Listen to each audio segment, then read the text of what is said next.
The ancient stone walls of Balmoral Castle had witnessed many royal summers, but none quite like this one in August 1997. Queen Elizabeth II sat in her private study, the Scottish Highlands stretching endlessly beyond her window. The evening light cast long shadows across the room, filled with family photographs and well-worn books. She had been enjoying a peaceful summer retreat with her grandsons, Prince William and Prince Harry, trying to give them some normalcy after their parents' very public divorce the year before. The telephone rang at 1:15 a.m. on August 31st. The Queen's private secretary, Sir Robert Fellows, delivered news that would shake the monarchy to its very foundation. Princess Diana, the woman who had once been destined to be queen, was dead. The car crash in a Parisian tunnel had claimed the life of the most photographed woman in the world, along with her companion Dodi Fayed and their driver Henri Paul. The Queen sat in stunned silence for several moments. Diana had been many things during her tumultuous relationship with the royal family: beloved daughter-in-law, devoted mother, public relations nightmare, and, finally, a divorced woman trying to find her place in the world. Now she was gone, and with her death came a crisis that would test everything the Queen believed about duty, tradition, and the survival of the monarchy itself. In the rooms down the hallway, 15-year-old William and 12-year-old Harry slept peacefully, unaware that their world had just shattered. The Queen knew that within hours, she would have to tell these children that their mother was never coming home. But first, she had to make decisions that would echo through history. Prince Charles had already been informed at Balmoral. The Queen could hear hushed conversations and footsteps in the corridors as staff began the impossible task of managing a royal death that was unlike any other.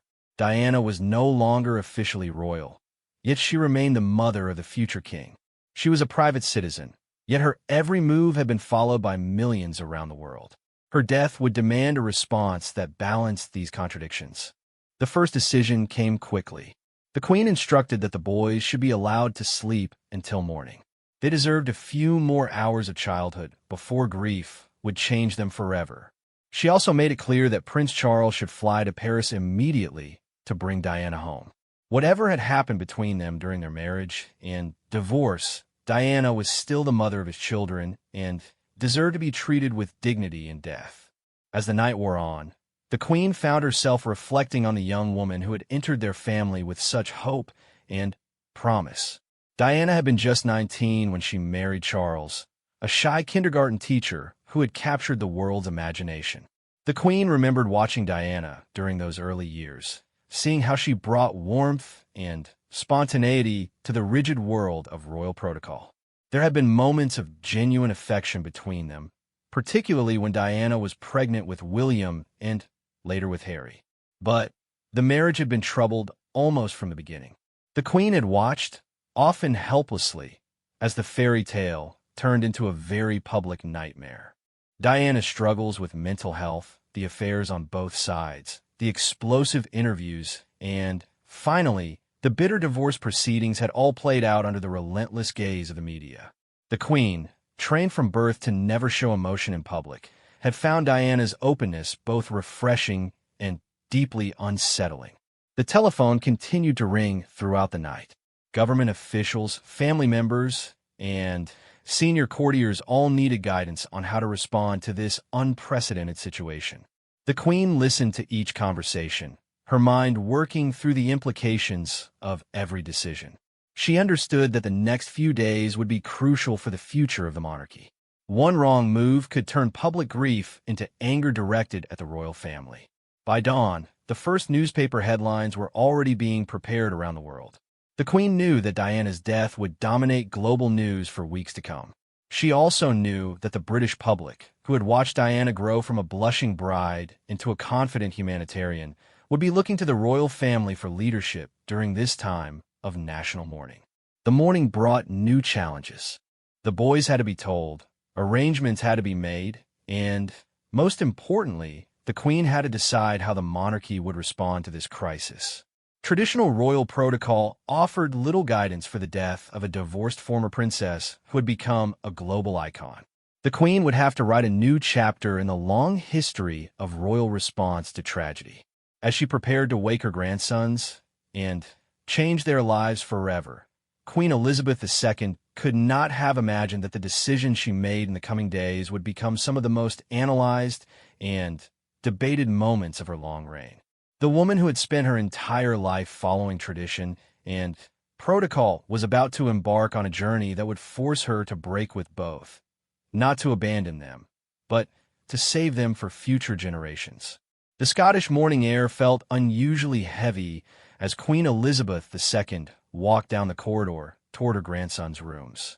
Each step seemed to echo through the ancient castle, carrying the weight of news that no grandmother should ever have to deliver. She paused outside William's door, her hand resting on the cold brass handle, gathering strength for one of the most difficult conversations of her life. The Queen had broken devastating news before. She had told her children about their grandfather's death, informed her sister Margaret about difficult family matters, and delivered state news that affected millions. But this was different. These were children, her grandchildren, and their mother was gone forever.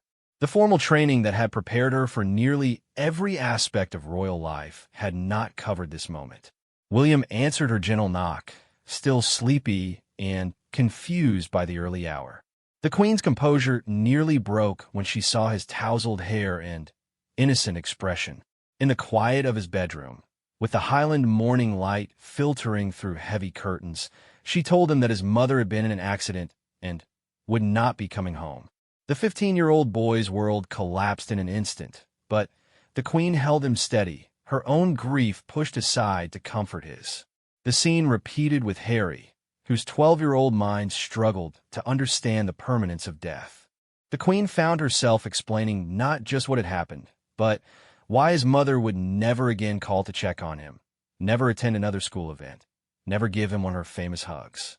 The little boy who had inherited his mother's expressive eyes looked lost and bewildered, seeking comfort in his grandmother's steady presence. Prince Charles arrived shortly after, his own grief evident despite his attempts to maintain composure. The Queen watched as he gathered his sons close, the three of them bound together by shared loss. In that moment, she saw not the future king and his heirs, but a broken family trying to make sense of an impossible situation. The formal structures that usually governed royal relationships seemed inadequate for the raw emotions filling the room. As the day progressed, the castle became a center of intense activity. Telephone calls poured in from world leaders expressing condolences. Government officials needed guidance on state protocol. The media demanded statements and access. Through it all, the Queen maintained her focus on the immediate needs of her family while grappling with decisions that would affect the monarchy's future. The first major challenge came within hours. Traditional royal protocol dictated that flags should fly at full mast unless the monarch had died. Diana, as a divorced member of the royal family, technically did not qualify for the honors usually reserved for senior royals. But the public was already gathering outside Buckingham Palace, leaving flowers and demanding recognition of their beloved princess. The Queen's advisors were split between those who insisted on following established protocol and those who recognized the unique circumstances surrounding Diana's death. The Queen chose to follow tradition initially. The royal standard continued to fly at full mast over Buckingham Palace, a decision that would soon become a lightning rod for public criticism. She believed that maintaining established protocols was important for the stability of the monarchy, even during times of crisis. The institution had survived for over 1,000 years precisely because it did not bend to every emotional moment, no matter how tragic. But, as reports came in from London, it became clear that the public reaction was unlike anything the royal family had experienced before.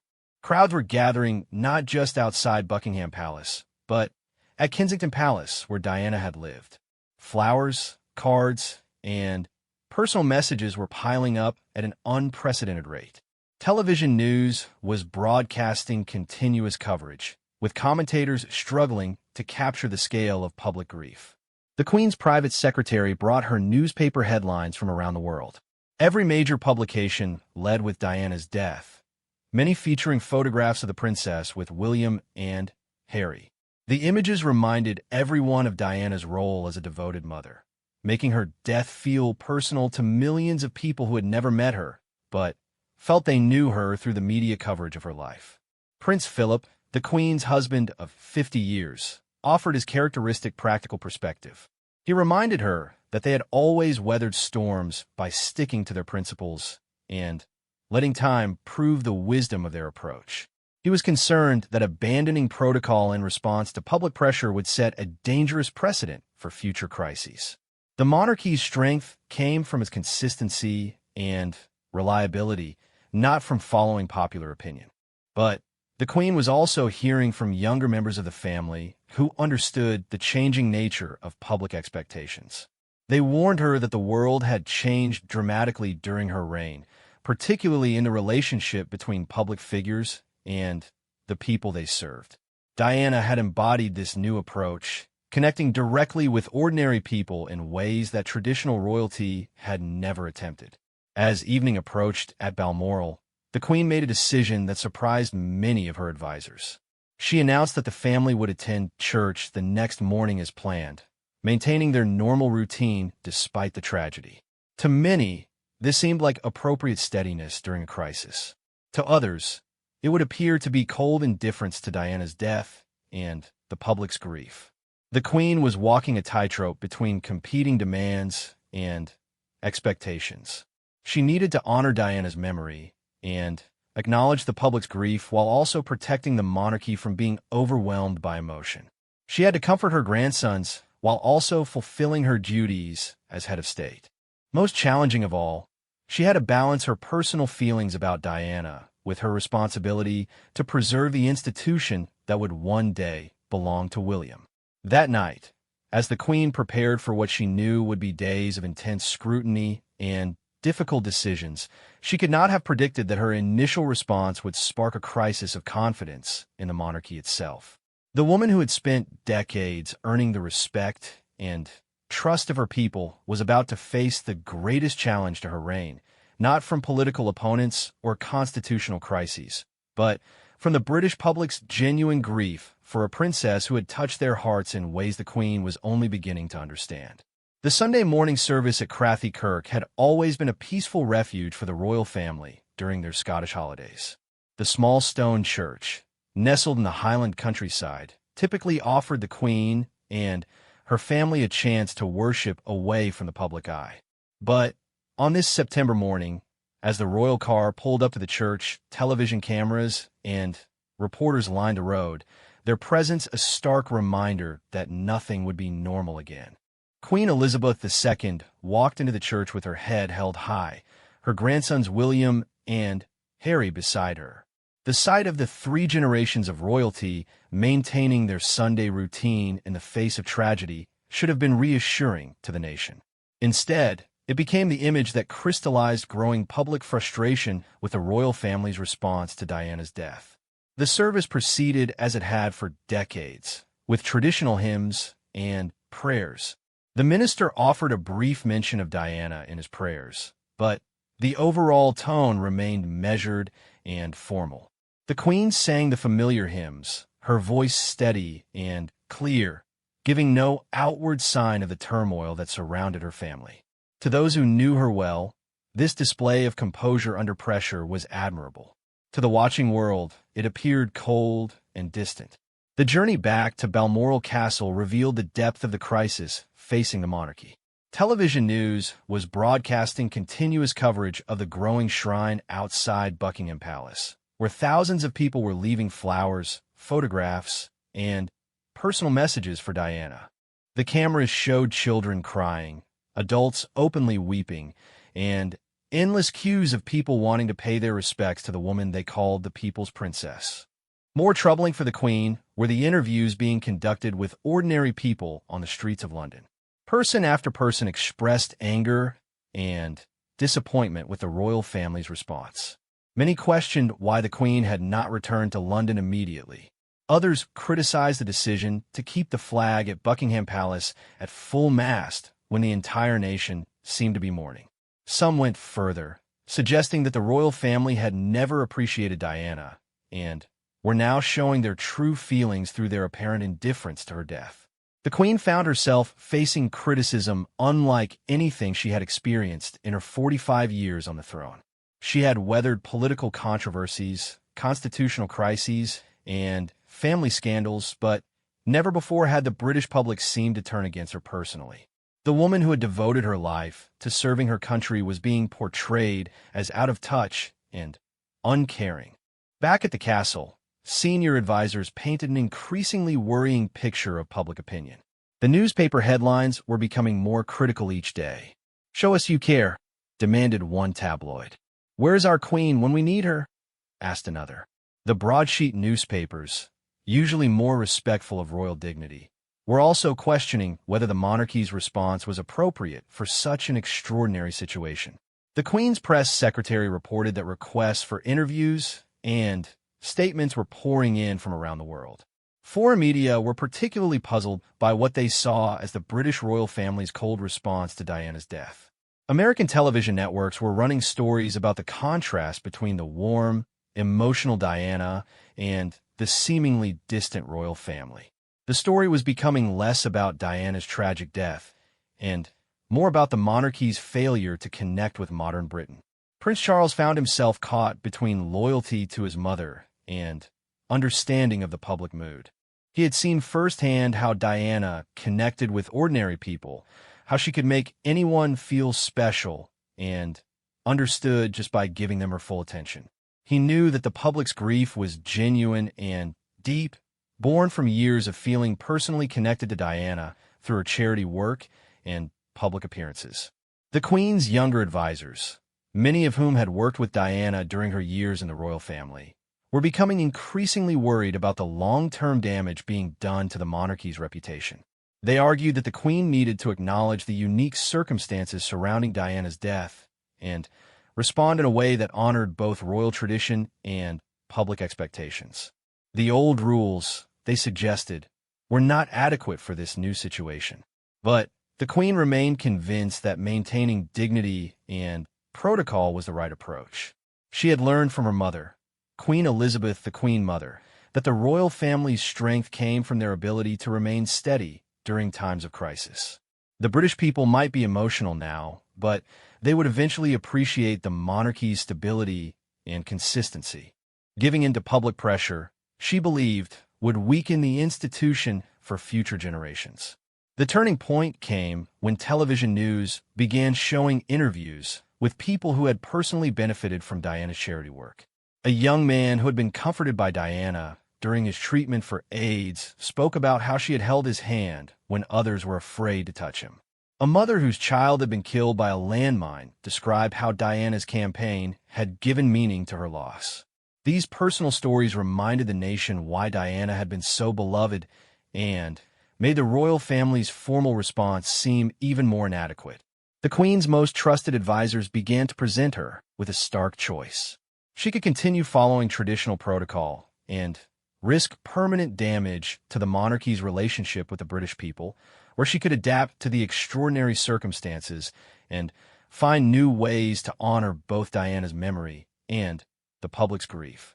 The decision she made in the next few days would determine not just how Diana was remembered, but how the monarchy would be perceived for generations to come.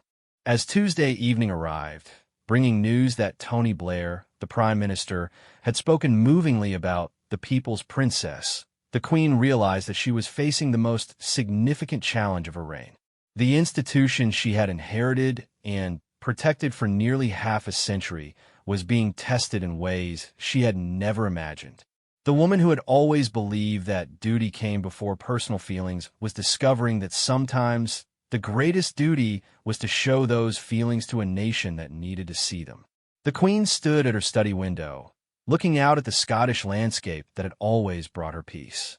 Tomorrow would bring new decisions, new challenges, and the growing realization that her response to Diana's death would define her legacy as much as her decades of faithful service. The extraordinary decision she was about to make would change not just how the royal family mourned, but how they connected with the people they served. Wednesday morning brought news that shook even the Queen's legendary composure. Her private secretary delivered a report that would have been unthinkable just days earlier. Opinion polls were showing the majority of British people believed the royal family was handling Diana's death poorly. More shocking still, some polls suggested that support for the monarchy itself was dropping to dangerous levels. The institution that had seemed unshakable was facing its greatest crisis in modern history. The Queen sat in stunned silence as she read the detailed reports from London. The coverage was not limited to tabloid newspapers known for sensational headlines. The BBC, the institution's most trusted news source, was broadcasting stories about growing public anger. Respected commentators were questioning whether the monarchy could survive if it continued to appear so disconnected from the people it was meant to serve. The situation outside Buckingham Palace had evolved into something unprecedented in royal history. The sea of flowers had grown so large that it stretched across the entire front of the palace and into the surrounding parks. Thousands of people were arriving each hour, many traveling from distant parts of the country just to leave a single flower or card. The crowd was not angry or violent, but their quiet grief somehow felt more powerful than any protest. Television cameras captured images that told a story the Queen found deeply troubling. Young mothers were explaining Diana's death to confused children who had grown up seeing the princess as a fairy tale figure. Elderly people who had lived through the Second World War were saying they had never seen the nation so united in grief. Most painfully for the Queen, many people were openly questioning why she had not come to London to share in the mourning. Prince William and Harry, still processing their own grief, were becoming aware of the criticism directed at their grandmother. The boys, who had always seen the Queen as a source of strength and wisdom, were confused by the negative media coverage. William, old enough to understand the complexity of the situation, tried to shield his younger brother from the worst of the criticism while struggling with his own conflicting loyalties. The Queen's conversation with Prime Minister Tony Blair on Wednesday afternoon marked a turning point in the crisis. Blair, elected just months earlier on a platform of modernizing Britain, understood the changing relationship between public institutions and the people they served. He spoke to the Queen with respect, but also with urgency about the need to respond to the public mood. Blair explained that Diana's death had touched something deep in the British psyche. People felt they had lost not just a celebrity, but someone who had represented hope, compassion, and change in a world that often seemed cold and distant. The public's anger toward the royal family was not really about flags or protocol, he suggested, but about feeling abandoned by the institution they had always trusted to provide leadership during difficult times. The Prime Minister's words forced the Queen to confront a painful truth. The gap between her understanding of her role and the public's expectations had grown wider than she had realized. She had always believed that her job was to provide stability and continuity, to be a steady presence that remained unchanged even as the world shifted around her. But the public seemed to want something different now. They wanted to see that their monarch shared their emotions and understood their concerns. The Queen's sister, Princess Margaret, offered a different perspective during their telephone conversation that evening. Margaret had always been more aware of public opinion and media criticism than her elder sister. She warned that the monarchy's reputation was being damaged more severely with each passing day. The public, she argued, was not asking the Queen to abandon her dignity, but simply to acknowledge that Diana's death was an extraordinary event that deserved an extraordinary response. The most difficult conversation came with the Queen Mother, the woman who had been her guide and inspiration throughout her reign. The Queen Mother, 97 years old and still sharp, reminded her daughter that the monarchy had survived for centuries by knowing when to adapt. She recalled how the royal family had changed during the Second World War, becoming more accessible and relatable to ordinary people facing extraordinary hardships. Sometimes, she suggested, the greatest service to tradition was to break with it temporarily in order to preserve it for the future. Thursday brought the news that convinced the Queen that decisive action was necessary. Her private secretary reported that several senior government ministers were privately expressing concern about the monarchy's future. more immediately threatening. There were rumors that some people planned to demonstrate during Diana's funeral, turning what should be a day of mourning into a protest against the royal family. The thought of Diana's final day being marred by anger directed at the monarchy was unacceptable to the Queen. The breakthrough came during a family meeting that evening. Prince Charles, speaking with unusual directness to his mother, described the conversations he had been having with Diana's friends and supporters. They were not enemies of the monarchy, he explained, but people who genuinely loved both Diana and the royal family. They were confused and hurt by what they saw as the family's indifference to Diana's death. They wanted to believe that the Queen cared, but they needed to see some sign of that caring. Prince Philip, who had initially supported maintaining strict protocol, surprised everyone by changing his position. He had been watching the television coverage and reading the newspaper reports, and he could see that the situation was becoming dangerous for the monarchy's long-term survival. The Duke of Edinburgh, known for his practical approach to problems, suggested that sometimes the most conservative action was to make bold changes before others imposed them on you. The Queen spent that night walking through the castle, thinking about the choice before her. She could continue following the path she believed was right, risking permanent damage to the monarchy's relationship with the British people. Or she could set aside her personal preferences and respond to the crisis in a way that might preserve the institution for her grandson's generation. As Friday morning dawned, the Queen had made her decision. It was time to return to London, to speak directly to the British people, and to honor Diana's memory in a way that acknowledged both her importance to the nation and the genuine grief her death had caused. The woman who had spent her life following established rules was about to break several of them, not to abandon tradition, but to ensure that tradition would survive. The Queen's extraordinary decision was about to transform not just how the royal family mourned Diana, but how they would connect with the British people for generations to come. The monarch who had always believed in the power of duty was about to discover that sometimes the greatest duty was to show the human heart that beat beneath the crown. Friday morning at Balmoral began with an announcement that sent shockwaves through the media and government circles. Queen Elizabeth II would return to London immediately, cutting short her traditional Highland holiday for only the second time in her reign. The decision represented a fundamental shift in how the monarchy would respond to the crisis that had been building since Diana's death 5 days earlier. The Queen's journey south became one of the most watched royal travels in history. Television helicopters followed the royal convoy as it wound through the Scottish countryside toward Edinburgh Airport. News anchors speculated about what this dramatic change in plans might mean, while crowds gathered at various points along the route, many holding flowers and photographs of Diana. As the royal plane lifted off from Scotland, the Queen looked down at the landscape that had always represented peace and privacy for her family. She was leaving behind the traditional rhythms of royal life to enter uncharted territory. The woman who had spent decades avoiding spontaneous public gestures was about to embark on the most emotionally charged day of her reign. The flight to London gave the Queen time to review the unprecedented plans that had been arranged for her return. The first stop would be Buckingham Palace, where she would view the flowers and messages left by mourners.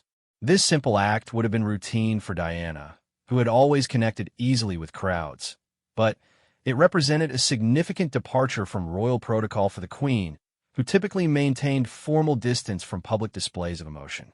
The helicopter journey from the airport into central London provided the Queen with her first direct view of the scale of public mourning. The parks around Buckingham Palace were covered with a carpet of flowers that stretched further than the eye could see. Thousands of people moved slowly through the areas, reading messages, leaving their own tributes, and simply standing in quiet reflection. The scene was unlike anything the Queen had witnessed in her 45 years on the throne. The Queen's car arrived at Buckingham Palace to find crowds several rows deep pressed against the gates. As she stepped out of the vehicle, a remarkable silence fell over the gathered mourners.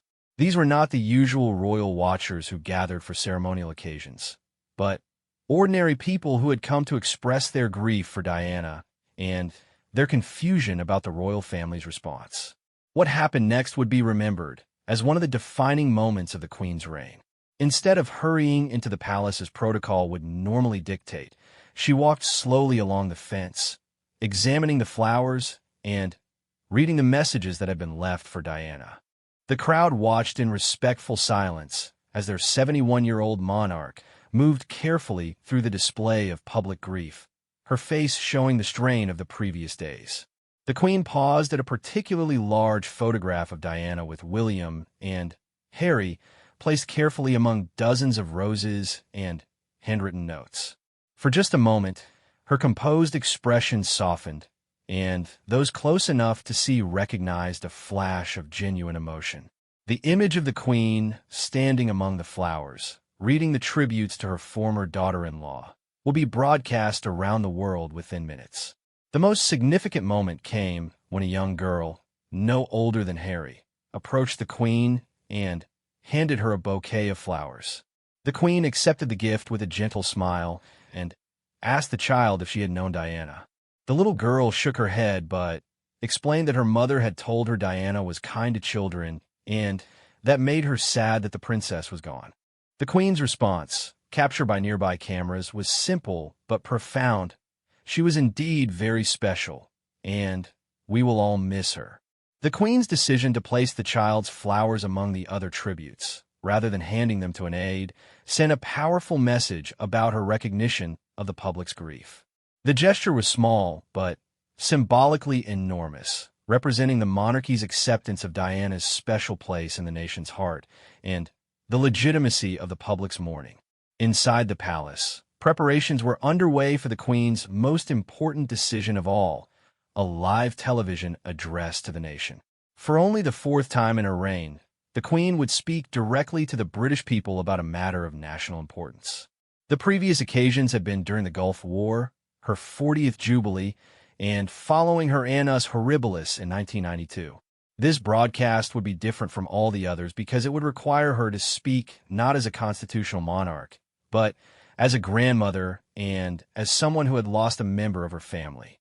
The Queen spent the afternoon working with her speechwriters to find words that would acknowledge the nation's grief while also explaining the royal family's response. The challenge was enormous. She needed to honor Diana's memory without diminishing the monarchy's dignity, express appropriate emotion without appearing to abandon royal restraint, and bridge the gap between traditional royal behavior and modern public expectations. The most controversial decision involved the flag above Buckingham Palace. Against centuries of precedent, the Queen ordered that the Union Jack should fly at half-mast until after Diana's funeral. The decision broke with protocol that reserved this honor for the death of the sovereign, but it acknowledged the unique circumstances of Diana's death and the public's need for formal recognition of their loss. As evening approached, the Queen prepared for her broadcast from the Chinese drawing room at Buckingham Palace. The setting was carefully chosen to balance formality with intimacy, grand enough to remind viewers of the monarchy's dignity, but warm enough to convey genuine feeling. The Queen had never delivered a more important speech, knowing that her words would be judged not just by historians, but by a grieving nation that needed to hear their monarch's heart. The broadcast itself lasted only 4 minutes, but those 4 minutes would reshape the relationship between the monarchy and the British people. Speaking directly to the camera with unusual warmth in her voice, the Queen acknowledged Diana as an exceptional and gifted human being whose death was a shock to all of us. Most importantly, she spoke as a grandmother about William and Harry's loss, making clear that the royal family's apparent composure masked real grief and concern for the 2 boys who had lost their mother. The response was immediate and transformative. Within hours, the criticism that had built up over the previous week began to subside. The public, finally, hearing their Queen acknowledge both Diana's importance and their grief, responded with the loyalty and affection that had sustained the monarchy for generations. The crisis that had threatened to permanently damage the relationship between the crown and the people began to heal. The Queen's extraordinary decision to break with protocol and tradition had saved not just her personal reputation, but the future of the monarchy itself. by showing that she could adapt to exceptional circumstances while maintaining her essential dignity. She had demonstrated that the ancient institution could survive in the modern world. The woman who had always believed in duty above personal preference had discovered that sometimes the greatest duty was to let her people see the human being behind the crown.